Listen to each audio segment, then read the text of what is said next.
Прывітанне. З вами я, Юрый Дракахруст, у праекце «Радыё Свабода. Беларусь пасля 26 студзеня». Вынік выбараў выглядае перадвызначаным. Але што не перадвызначана пасля выбараў? Пра гэта ў нашым праекце мы размаўляем з палітолагамі, палітычнымі аналітыкамі, журналістамі і сацыёлагамі.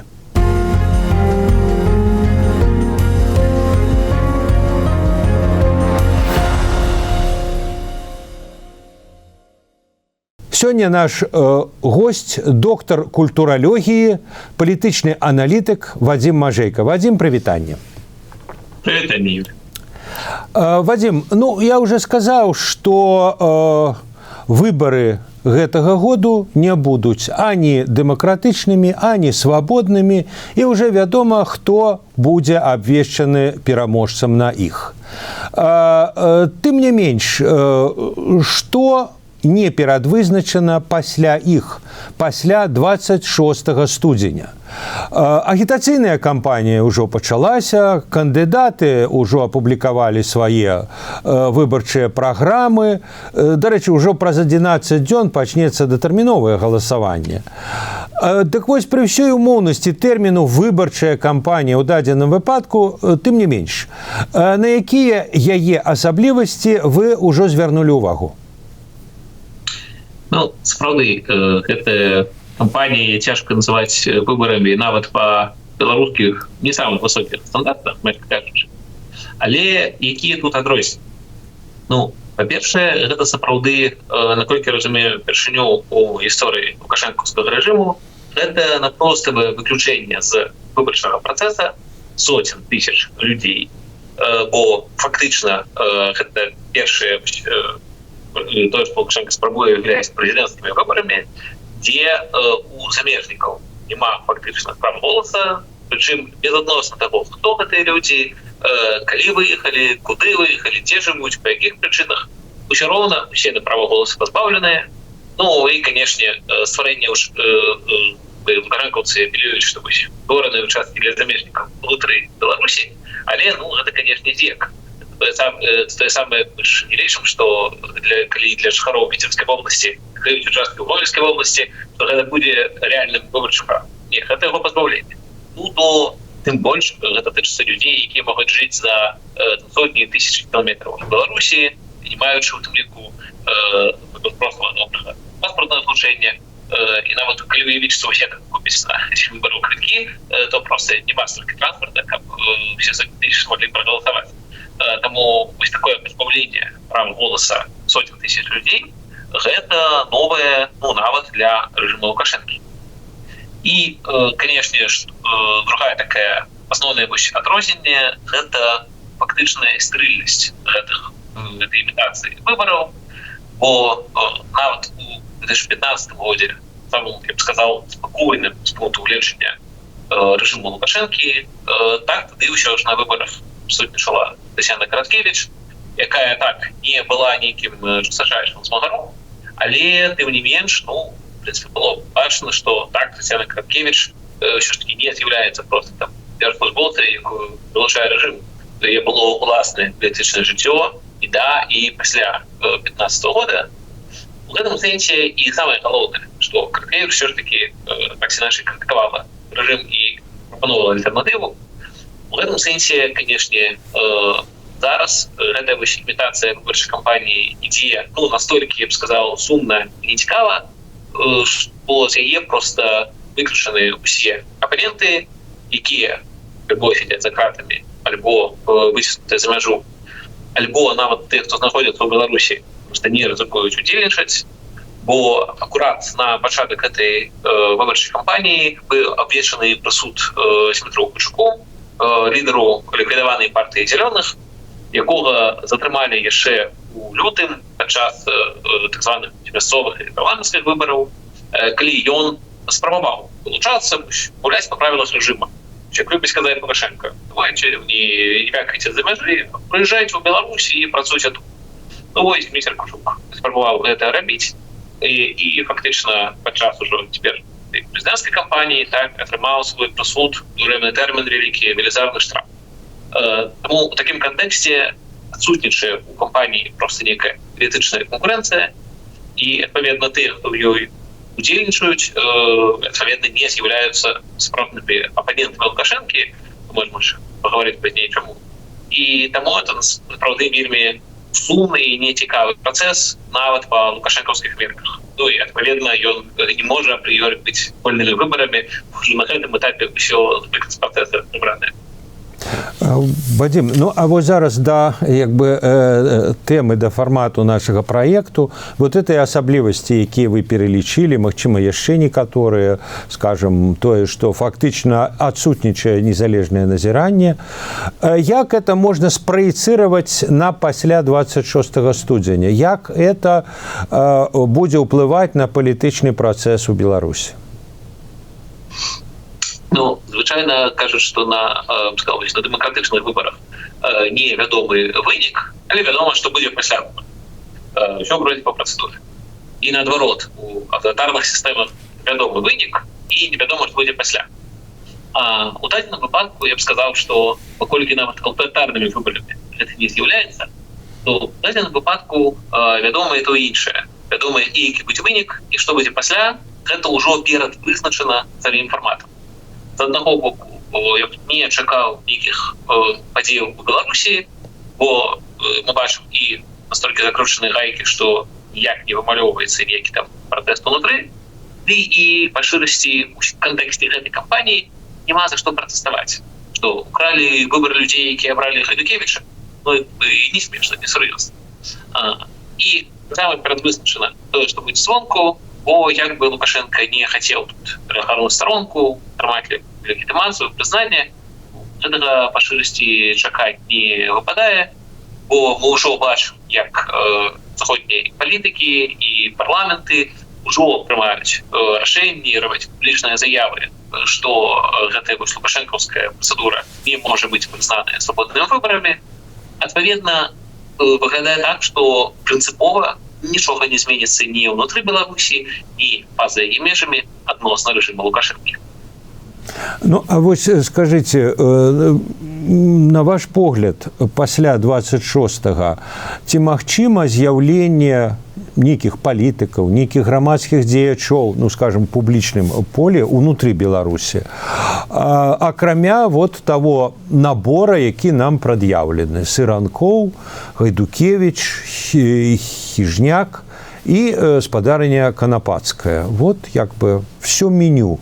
Потым хтосьці можа з'явіцца, вот вы самі сказалі пра спадара Кучука, які вельмі лаяльна, вельмі далікатна спрабаваў вылучыцца і сеў. І сеў фактычна за што? За кветкі да расійскай амбасады ў памяць Навальнага, па сутнасці. Сеў фактычна за то, што рызыкаваў займацца палітыкай без узгаднення з афіцыйным Менскам, знаходзячыся ўнутры Беларусі.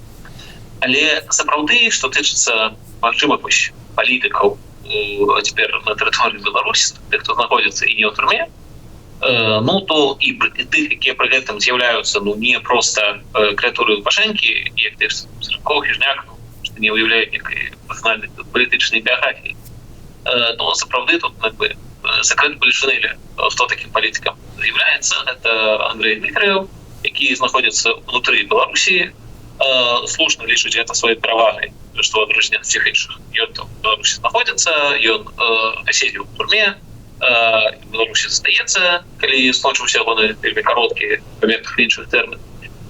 І пры гэтым мае магчымасць ездзіць па Еўропе, удзельнічаць публічна ці не публічна ў розных івентах. Вядома, гэта магчымае, таму што тая пазіцыя, якая ёсць зараз у Андрэя, яна, в прынцыпе, ніяк не супярэчыць пазіцыі афіцыйнага Менска, бо афіцыйны Менск не супраць, каб Андрэй ездзіў па Еўропах, магчыма, там стрыміў у соцсетках, знаходзячыся ў Беларусі, і так выказваўся вельмі асцярожна, абсалютна ясна. Андрэй ўжо адзін раз у турме пасядзеў, нікому не хочацца это паўтарыць. І пры гэтым так выступаў за некую павелічэнне кантактаў з Еўропай. Менск бы таксама такога не адмовіўся. Я тут акурат не схільны лічыць гэта нейкім там здрадніцтвам ці такім з боку Андрэя. Не, калі ён выглядае, што ён сумленна лічыць, што гэта сапраўды ягоная рэальная пазіцыя, ён менавіта гэта хоча выказваць. І в прынцыпе пазіцыя выглядае паслядоўна, калі паглядзець на усе яго мінулыя гады, сцігоддзі у палітыцы, што Андрэй казаў, што рабіў. Тут няма ніякага паварота на 180 градусаў, як умоўна Максевіча пасля захопа. Андрэй тут абсалютна в прынцыпе кансістэнтны.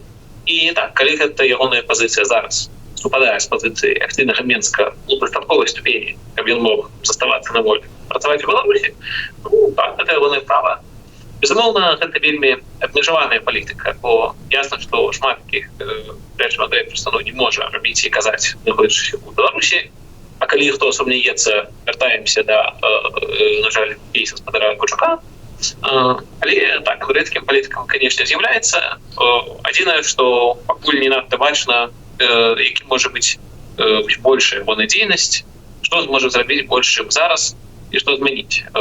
Магчыма, нічога і нічога, і тады гэта сканчаецца проста той ліміт, я сказаў бы, можа існаваць у палітыка сёння ўнутры Беларусі, бу на волі. І тады, адпаведна, так, кожны палітык сам вырашае, дзе ён лічыць, ён лепш будзе як палітык, хтось лічыць знаходзіцца у Беларусі і працаваць у такіх магчымых межах, хтось лічыць лепш быць у палітычнай эміграцыі, быць больш вольным, ну, а хтось, як Марыя Калеснікава, рве пашпарт і выбірае такую маральную пазіцыю быць нават за кратамі. Вадим, цяпер пра як бы агульную грамадскую сітуацыю пасля 26-го. Ну, вось у мінулым годзе было 8 хваляў, 8 раундаў памілаванняў. Да таго толькі адзін раз было ў 21-м годзе, таксама пару десяткаў, здаецца, каля десятка, а тут 8, все-таки 8 разоў. Вось раз показалі ў мінулым годзе сустрэчу Калеснікавай з бацькам. Як бы показалі, што рэжым інкамунікада, ну, як бы ён празрысты, могуць быць і выключэнні. Вось уже сёлета Роман Пратасевіч у Калёніі сустрэўся з Віктарам Бабарыкам і таксама выклаў у сябе відэо фото сустрэчы з Бабарыкам. Таксама было показана не інкамунікада. Вось на ваш погляд, пасля 26 студзеня это будзе працягвацца, в якой форме, то есть будзе 9 раунд, там 10 і гэтак далей. Магчыма вызваленне, ну, прынамсі, вот таких вядомых, у тым ліку і на захадзе, найбольш вядомых фігур, кшталту Бабарыкі, можа абмен на кагосьці, я не уяўляю на каго, но тым не менш, можа быць. Як вы ацэньваеце імавернасць гэтага і як ацэньваеце імавернасць все ж таки кардынальнай змены? Ну, урэшце рэшт, тое, што было ў 15-16 годзе, это быў таксама рэжым Лукашэнкі. Это быў не як бы так сказаць, там не рэвалюцыя. Но можна вот так, а можна вот так, як апошнія гады. А так, як тады, вот зараз нельга? Ну, я мяркую, прынцыповае адрозненне ад таго часу зараз гэта два. Гэта, так, па-першае, вайна, якая ідзе, якой тады не было. Тады Беларусь была міратворцам, а зараз агрэсарам. І другое, гэта, канешне, 20-й год. Тут і стан грамадства, і траўма Лукашэнкі, якія фактычна прыводзяць да таго, што страшнавата. Калі перастаць людзей рэпрэсаваць, палітычных лідараў з вязніц выпусціць і дазволіць ім быць у Беларусі, як павядуць сябе людзі, ці будуць усе жыць такім грамадскім жыццём, хай сабе цікавым, але не прэтэндаваць асабліва на палітыку, як было там 15 па 19 год. Альбо пачнецца нешта іншае, усё вернецца імкліва ў лета 20-го года. І ўлада, сказаў, не беспадстаўна баіцца, што хутчэй другое. Гэта такія прынцыповыя адрозненні. Што тычыцца магчымых вызваленняў, сапраўды, мне здаецца, што ў пэўнай ступені гэта магчыма, бо рэжым бачыць, што гэта яму нічого не каштуе. Пакуль працуе канвеер тотальных рэпрэсій, які ніяк не спыняецца, пакуль ён працуе, рэсурс палітвязняў бясконцы, можна штомесяц сажаць любую колькасць і вызваляць любую колькасць, вогуле не мяняючы ні агульнай лічбы, не атмасфера страху ў грамадстве, бо калі людзей рэгулярна сажаюць, выпускаюць, гэта ж таксама страшна. Мы глядзім на лічбу палітвязняў, крымінальнікаў, але ж існуюць просьбы людзей, якія сядзелі па адміністрацыйных артыкулах, якіх забіраюць там некага блізкага, забіраюць 15 сотак, быў падпісаны не на той тэлеграм-канал, потым выпускаюць, і так, 2 тыдні чалавек на свабодзе, але можам уявіць, як оно адчуваецца і яму, і ягоным сваякам, і ўсім навокал, і ягоным калегам, якія пра гэта ведаюць. Таму атмасфера страшна пры гэтым захоўваецца, таму рэжым можа гэта працягваць. І я б нават чакаў, што не тое, што пасля 26-х, але альбо адразу пасля, перад інаўгурацыяй, альбо нават перад 26-м, рэжым абсолютно можа зрабіць нейкі яшчэ тут крэатыўны ход.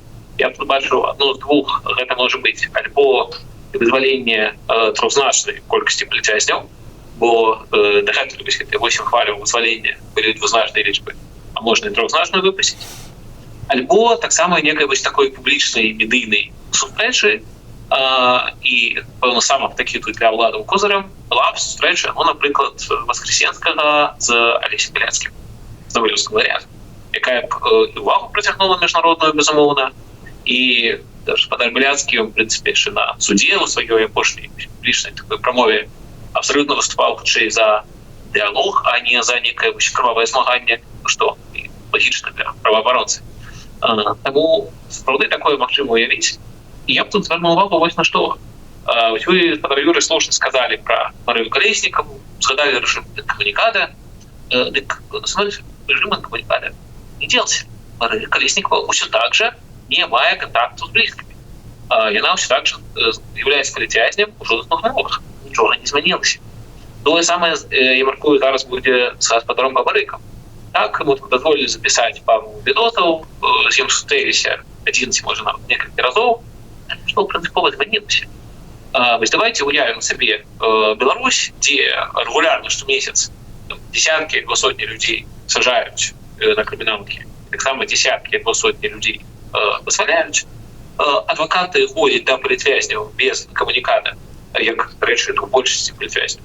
І так бачаць, што яны знаходзяцца сапраўды ў жудасных умовах.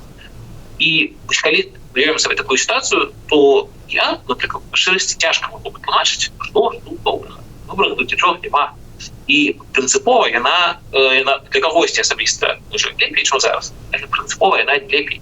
І таму менавіта мне здаецца, што важна вось не весціся на такія фактычна падачкі, такія правакацыі, не думаць, што калі заўтра вызваляць там 50 ці 70 ці 112 чалавек, што варта за гэта, не ведаю, замасць слово санкцыі. Трэба разумець, што прынцыповая змена сапраўды сутнасная. Гэта спыненне рэпрэсій. Калі рэпрэсіі спыняцца і не будуць сажаць новых людзей, а будуць толькі дазваляць, а будам усіх адразу ці паступова, вось гэта прынцыповая змена. Без гэтай прынцыповай змены увогуле, мне здаецца, гэта ўсё акурат толькі і зроблена. Каб на гэта звярталі ўвагі, каб скарміць нешта, нічога па сутнасці не мяняючы, ну, і, адпаведна, на такую маніпуляцыю не хочацца весці, і не варта. Вадим, вы ўжо крыху пачалі казаць пра, як бы мовіць, міжнародны кантэкст не столькі выбараў, колькі пасля выбараў. Ужо некалькі заходніх сталіцаў фактычна заявілі пра тое, што выбары не будуць мець ніякага значення для вызначэння іх палітыкі. Прынамсі, МЗС Нямецчыны днямі адпаведную заяву зрабіў, што няма падставы, мы не бачым падставаў мяняць палітыку еўразвязу. І можна это так прачытаць, што там і этыя 8 хваляў памілаванняў, і вот этыя дэманстрацыі, так сказаць, там. А вот Бабарыка жывы, радуйцесь гэтаму. Это не падстава, на думку Берліну, штосьці мяняць. Але меняется ситуация не только в Беларуси, меняется ситуация в Злучаных Штатах. Хутчэй за ўсё нейкія спробы, прынамсі, мірных перамоваў па Украіне будуць удалыя, неудалыя, но і прычым это будзе працэс. Ужо няма размоваў там за 24 гадзіны, ну это понятно, такая рытарычная гіпербола, але это будзе працэс, в якім что-то будзе мяняцца, могуць мяняцца і как бы некія і каштоўнасныя падыходы. І не только сувязі з Украінай. Дык вось, вы чакаеце, што гэтыя змены могуць закрануць і прынамсі пазіцыю еўразвязу? Ну вот сёння гаворыцца, што мы не бачым падставы, а магчыма, гэтыя падставы ўбачацца і даже не пасля 26 студзеня, а пасля 20-го, пасля інаўгурацыі прэзідэнта Дональда Трампа. Справді, формат сам нейкіх, які б не були перамоваў в контексті України, то по Україні, то ввогуле по контексті регіональної безпеки і нейкім, страшно сказати, геополітичному розкладі, це справді те, що, сказав, такий вонковий фактор, який може вельми моцно повпливати на політичну будучиню усього Білорусі, не тільки Лукашенка. Причому як у добрий, так і у дренний бок. І я б тут привел просто такие две крайности.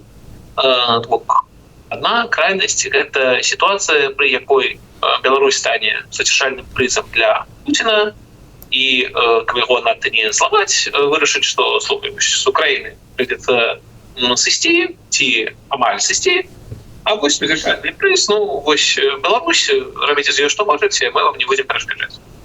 И это может быть жудасная консервация ситуации на десятилетие.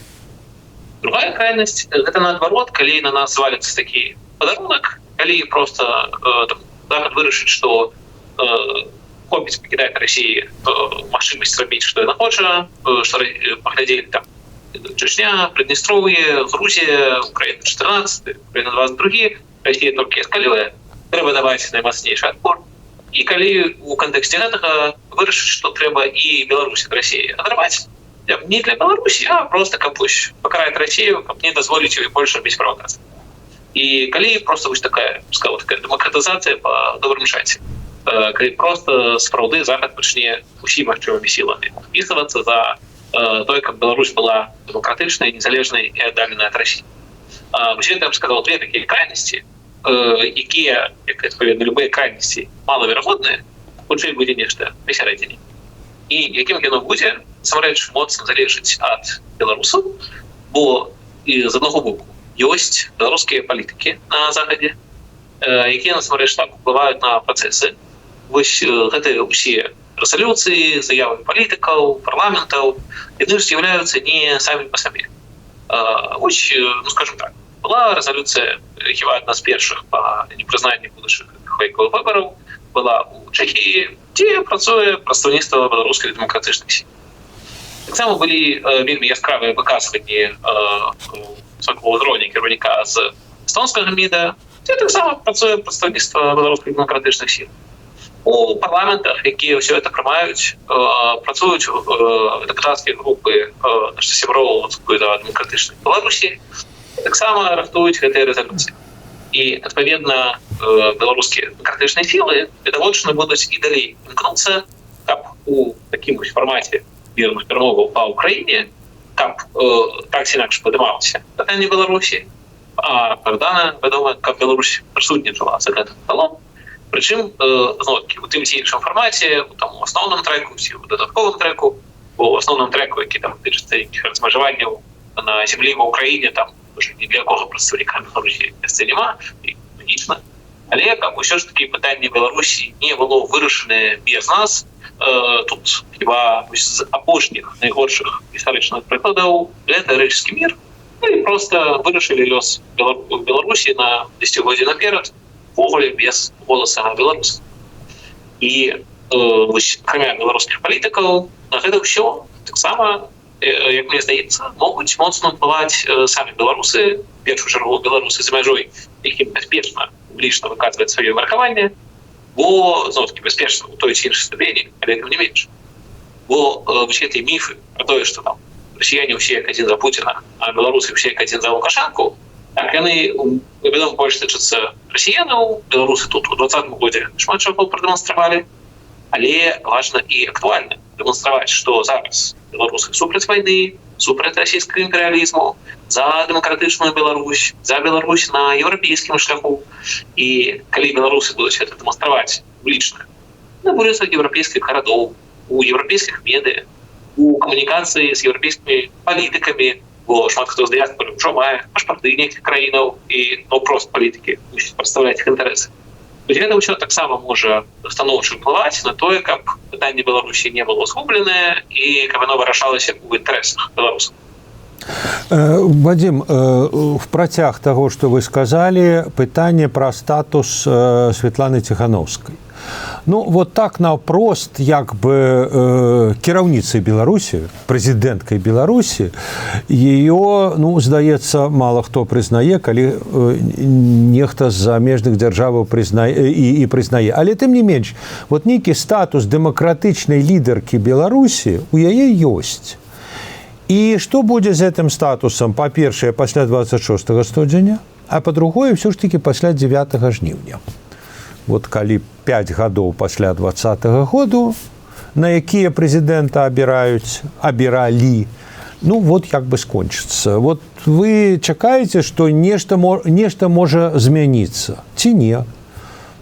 Ну, глядзіце, прэзідэнткай Беларусі, здаецца, хіба сабе Светлана Тихановская таксама не называе, не тое, што нехта іншы.